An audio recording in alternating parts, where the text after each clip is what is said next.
Hi, everyone. Judge Andrew Napolitano here for Judging Freedom. Today is Tuesday, July 8th, 2025. Ambassador Charles Freeman will be here with us in just a moment on Can Donald Trump stop Benjamin Netanyahu? But first, this. We all know how devastating war is. Lives lost, communities destroyed. But war can also threaten your financial freedom. That's where America's heading, our growing involvement in global conflicts. It means more spending, more debt, and a weaker dollar. That's a direct hit to your wallet. So here are three things to keep your eyes on: exploding debt, declining dollar, rising prices of gold and silver. These things are already happening. Goldman Sachs predicts gold could hit $4,500 an ounce by 2026. Why? Because central banks and smart investors are buying gold hand over fist. They know what's coming and they're hedging against it. Currency collapse, inflation, and market volatility. Gold has been a trusted store of value for thousands of years, and today we need that protection more than ever. Call Lear Capital now at 800-511-4620 or visit LearJudgeNow.com. No one is going to protect your wealth for you. You need to do it yourself. And now is the time. Ambassador Freeman, welcome here, my friend. We missed you last week. A lot of us did, and we're glad that you're able to be back with us. Before we get to an extended conversation about what you expect or think Prime Minister Netanyahu asked President Trump for last night at dinner, I want to explore your thoughts and your analysis of President Trump's policy on Ukraine. I mean, does he have a policy on Ukraine? Last week, the Secretary of Defense, you're very familiar with the Defense Department. Last week, the Secretary of Defense announced a delay or a holdup on four pieces of military equipment, or four types of equipment that the Ukrainians want. The president said he knew nothing about it. Yesterday, he said he's resuming the shipments and sending more. I guess this is Donald Trump's war now. Seems to be. Of course, the reality is that we have overdrawn our military stocks. We can't really handle both the proxy war in Ukraine and the proxy war that Israel is conducting in the Levant, and so this is not pleasant reality. Turns out we don't have the infinite capacity that the president sometimes seems to imagine we do. So, where does this leave us with Ukraine? We are back with the Joe Biden spigot, I guess, flowing fully. We still have an American general and his team in Germany working with American intel who are all throughout Ukraine, helping them identify and locate Russian targets. We're still in this as deep as we were when Joe Biden was president. Is that a fair summary from your perspective, Ambassador? It sure seems so. You asked where we are. We're in a state of confusion. And that confusion includes going back on autopilot, apparently. It's not clear what all this is supposed to produce. It's directly contrary to the platform that the president has been campaigning on, but I guess it reflects realities. The question now really is, what is the impact if we're going to be supplying Ukraine with all kinds of things that the Defense Department was preparing to divert to Israel? What does that do to Israel? Here's President Trump last night at a dinner in the White House with Prime Minister Netanyahu and others from the Prime Minister's team and from Trump's inner circle. Apparently, there were reporters there before the food was actually served, and they asked Trump a question about whether or not he's going to send more weapons to Ukraine. Chris, cut number 8. Are you planning to send more weapons to Ukraine? We're going to send some more weapons. We have to. They have to be able to defend themselves. They're getting hit very hard now. They're getting hit very hard. We're going to have to send more weapons. Yeah, defensive weapons primarily, but they're getting hit very, very hard. It's very sad. So many people are dying in that mess. Yeah. Well, he could stop it with a phone call or poke the elbow of the guy next to him and say, let's end this. But he chooses to continue to send weapons. I wonder what his conversation with President Putin was like. The conversation, he said, displeased him, Trump, very much. Well, there was a statement by Sergei Lavrov, the Russian foreign minister, very able foreign minister, a detailed statement laying out the Russian position on ending the war in Ukraine, and it turns out it hasn't varied at all since December 2021, when the Russians issued an ultimatum, and then February 22 implemented it when there was no response, no openness to negotiation or discussion in the West. So that on that level, nothing has changed. But it's not clear what the president thought the Russians were willing to do or why this war occurred, and therefore had a real strategy for stopping it. It hasn't stopped. It's gone on. And apparently, as you said, we're back in it. Scott Ritter has referred to or analogized Ukraine to a hospice patient just being made comfortable, but waiting for the end to come. Do you share that analogy? Yes, if you add in the adoring relatives who are in denial about the situation of the patient, yes, that's probably a good analogy. Ukraine is really on the ropes, and I guess what we're seeing with this flip-flop by the president is an unwillingness to take responsibility, to accept accountability for Ukraine not dying, but having to make its peace with Russia on Russian terms.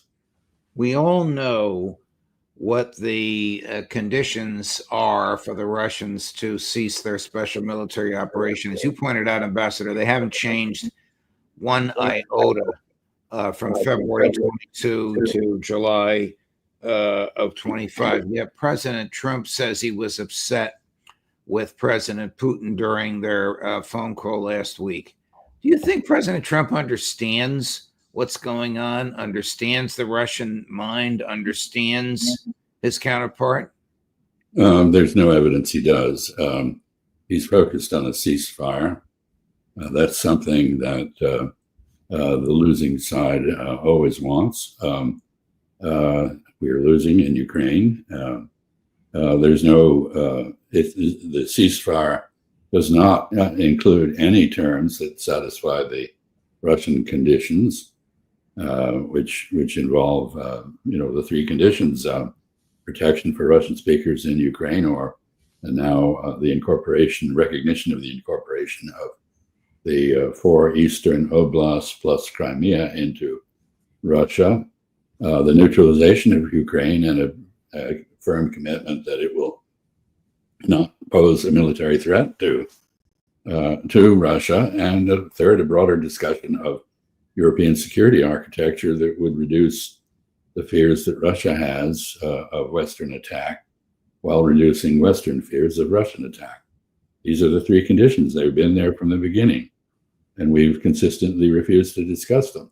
Most recently, we've been in apparent denial about them and focused just on a ceasefire, which is, a Band-Aid, not a cure for the wound.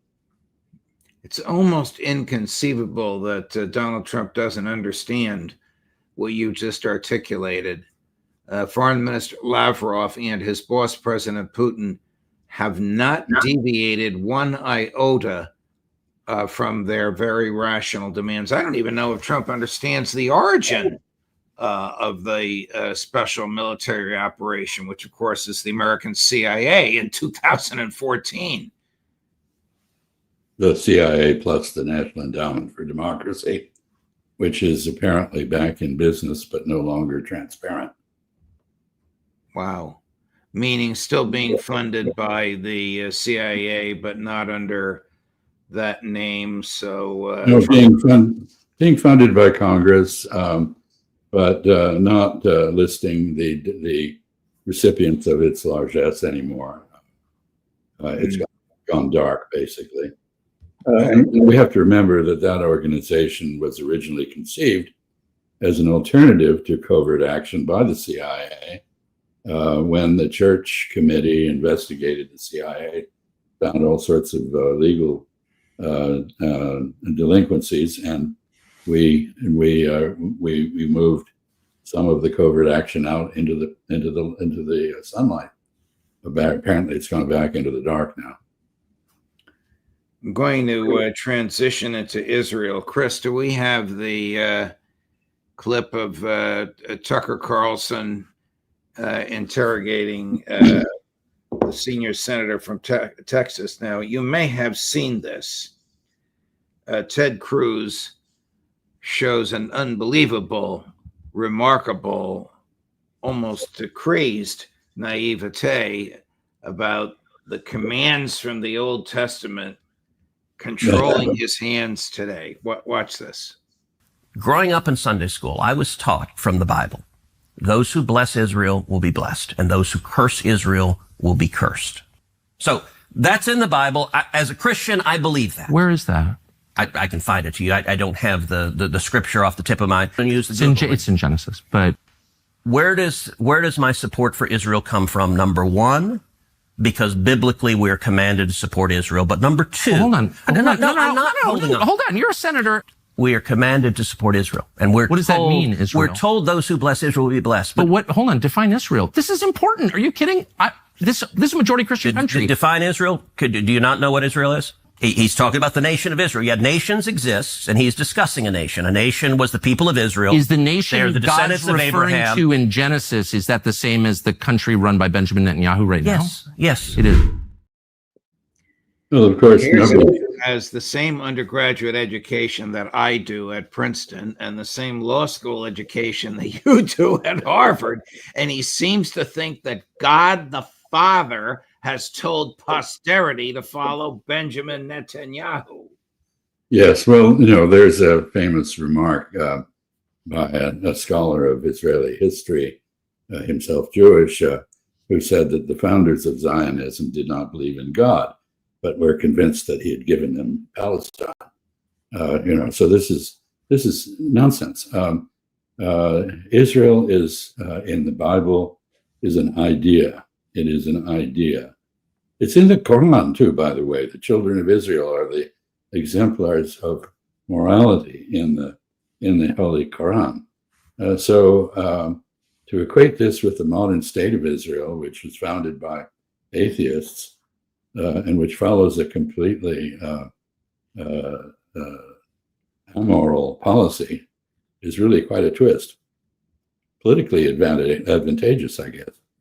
I guess it is politically advantageous for him to say that in Texas. I don't mean to demean the people of Texas, but anybody that agrees with him will probably have a tendency to vote for him. What do you think Netanyahu came for yesterday, aside from flattering the president and ostentatiously on national television handing him what purported to be a copy of a letter he sent to the Nobel Peace Prize Committee recommending the president probably the kiss of death for that nomination coming from Netanyahu? These are the same, almost the same human beings, not quite, but the same mentality that indicted him for war crimes. Nevertheless, what do you think he came for yesterday? What was he asking Trump for? Or what is he trying to persuade Trump of? It's time to bomb Iran again? No, I think that Israel is in real trouble after the exchange of fire with Iran. It was running out of interception capability. Some people say another week or two, and it would have been flattened, basically. It suffered huge damage, which it's managed to conceal, mostly because of military censorship. But more and more of that is coming out. About 41,000 claims of property damage, a huge number of wounded people, major institutions like the Weizmann Institute Dimona, the nuclear center, various Mossad and Amman military intelligence centers destroyed. The ports of Haifa and Ashdod basically put out of commission for a while. Now, this was a serious Iranian retaliation, and it's the first that Israel's ever experienced. And Israel needs reconstitution. And where is it going to get it? It's going to get it from Donald Trump in the United States, if history is any guide. But I think the main point of this meeting, really pretty clearly from Netanyahu's point, was to demonstrate to the people of Israel that he has the backing of Donald Trump in the United States. So this was, in this case, as is so often the case, the meeting was the message. One could talk about what went on between the two of them, but basically they're talking about a phony ceasefire. This is a ceasefire proposal negotiated between the United States and Israel, in which the Palestinians are not involved. Essentially, it's setting terms for the surrender of the Palestinians and the extermination of Hamas. And it's not surprising that Hamas doesn't find this a very attractive proposal. I think on the Israeli side also, it's worth noting that once again, in a 60-day ceasefire proposal, Israel has not committed to do anything but go back to war at the end of the so-called ceasefire. So this is setting the terms for Palestinian surrender, and the Palestinians have spent the last 75 years refusing to surrender. I don't think they're going to do it now. Here are some headlines from newspapers in Israel this morning from Haaretz. Look at the words that Chris has underlined: concentration camp. Defense minister says Israel plans to concentrate all Gaza's population in a humanitarian zone built on Rafah's ruins. Times of Israel. Plan said to outline humanitarian transit camps to house Gazans before possible relocation. One of the retired IDF junkies, much to Prime Minister Netanyahu's chagrin, referred to Gaza as an open-air concentration camp. I guess these are plans to build a closed-air concentration camp. Pretty much. History is full of ironies. Of course, it was the British who invented the concentration camp, and they did that during their war with the Afrikaners in South Africa. Afrikaners, of course, were the inventors of apartheid. Israel has learned from the South African example and perfected it, in a sense, made it even worse. And now we're into concentration camps for Palestinians by people who themselves are the descendants of Nazi concentration camp inmates. You can't make this stuff up. No, you can't. And then irony is almost not a strong enough word to describe it. Here's a member of Prime Minister Netanyahu's governing coalition. He's a member of the Knesset.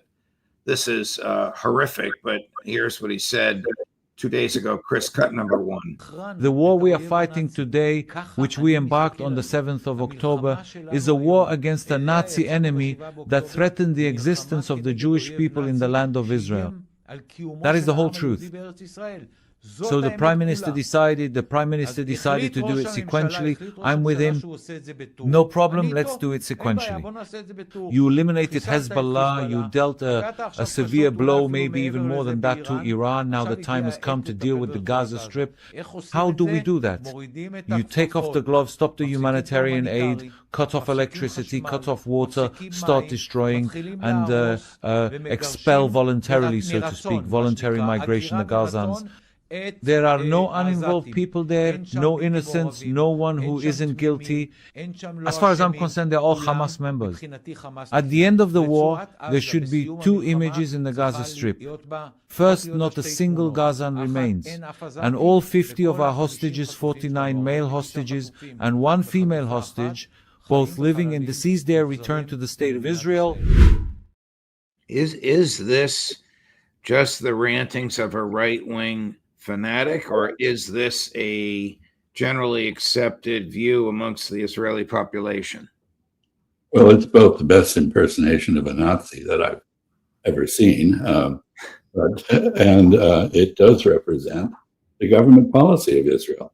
That's why they're talking about building concentration camps as a way station to expelling the Palestinians from that part of Palestine. Meanwhile, of course, while no one's watching, they're busily expelling everybody from the West Bank. There's quite an effort going on there to achieve what is called transfer, which is ethnic cleansing and expulsion. So, one of the crazy things that's been going on is that normally when you deal with genocide, you have great trouble demonstrating intent. But there's no question about the intent. You just heard it. That is, as I said, the best demonstration of Nazi-like thinking that you could possibly imagine. And it is now the majority opinion in Israel. Is the director of the CIA, John Ratcliffe, a Mossad asset? He is a politician, and his bread is buttered by the agents of Israel who are unregistered under the Foreign Agents Registration Act, AIPAC, Zionist Organization of America, a lot of others. We know from documentary evidence that a great number of the organizations in the United States that defend the Israeli policies and that try to discredit anyone who speaks critically of Israel or advocates self-determination for anyone other than Jews in Israel. And, we know that all this is paid for by the Ministry of Strategic Affairs in Israel. And yet our Foreign Agents Registration Act exempts these organizations from registration. Very tortured reasoning and really untenable. But it's a demonstration of the power of the Zionist lobby in the United States. Yesterday, the president gave a little history lesson, which in my view, I suspect in yours, shows a seriously defective thinking and understanding, but it's not that long. Let's listen to it. Chris, cut number 10. They flew for 37 hours with zero problem mechanically. I mean, when you think in carrying the biggest bombs ever, the biggest bombs that we've ever dropped on anybody, when you think non-nuclear, and we want to keep it non-nuclear, by the way. But they did a phenomenal job. It was an amazing job. And I think I was talking to Bibi about it before, that was the very beginning of the end. It ended very quickly after that.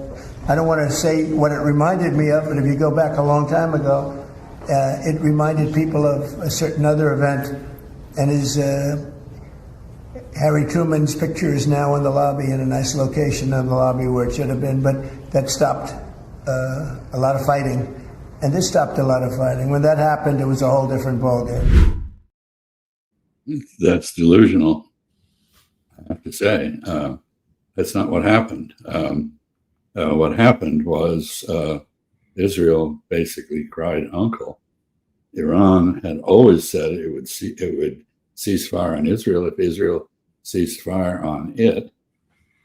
Israel was persuaded to cease fire on Iran, and Iran was true to its word. I think, the performative elements of this dropping of a 30,000-pound bomb on several of them, actually about 70% of our inventory of them were dropped on Iran.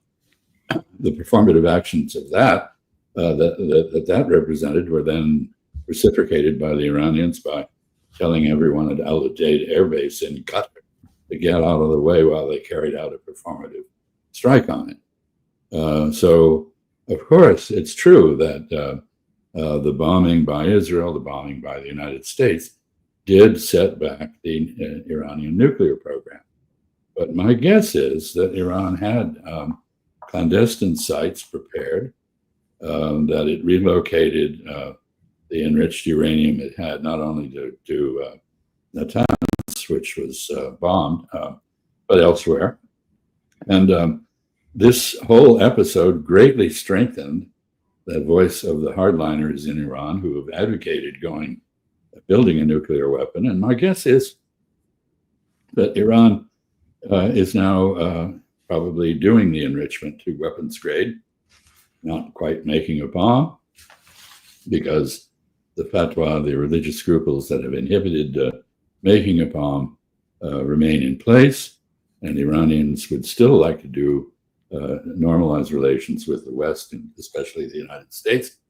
But I think they're probably clandestinely enriching now. So what we've done is take a non-existent bomb and bring it much closer to existence. And Trump praises one of the most shameful acts in American history, the bombing of Hiroshima and Nagasaki on Japan within days of surrendering anyway. Here's Professor Paulo Nogueira, the former head of the International Monetary Fund. You may know him. Chris, cut number 6. Iran is not only a very important country by itself in all respects, but it is a link between Russia and India. It is the possible link between Middle East oil and China, bypassing the Strait of Hormuz. So Iran is strategically very important. And that perhaps is in the minds of Americans and Israelis when they are permanently hostile to Iran. Now, Iran should have had an atomic bomb a long time ago, in my opinion. Because this is deterrence acting, Iran failed to do that, tried to cooperate, and now it has learned a lesson, I presume, and will go for a full-scale nuclear program, in my opinion. Let's see. What do you think? I think Mr. Nogueira is onto something. Basically, what we have done is validate North Korea's response to maximum pressure, which was to build an ICBM capable of striking the United States with a nuclear weapon. I wouldn't be surprised to see Iran now develop an ICBM for the same purpose. Because the lesson is, unless you have a nuclear weapon, as Pyongyang has developed, you're going to get Libyanized. You're going to get overrun. You're going to get attacked at will by those more powerful than you. So I think he's probably correct. I think it is actually quite extraordinary that given decades of provocation, going back to the early 1980s, about 1984, by Prime Minister Netanyahu and other Israeli politicians, as well as their American camp followers, that Iran has not developed a nuclear weapon. I think probably we've provided those resisting doing that with the coup d'etat. Ambassador Freeman, thank you very much. Thanks for your analysis. Deeply appreciated. Thanks for accommodating my schedule by joining us at this hour. We'll look forward to seeing you again next week, my friend. Thank you. Coming up later today at 11 o'clock this morning, Aaron Mate, and at 3 this afternoon, Colonel Karen Kwiatkowski, Judge Napolitano for Judging Freedom.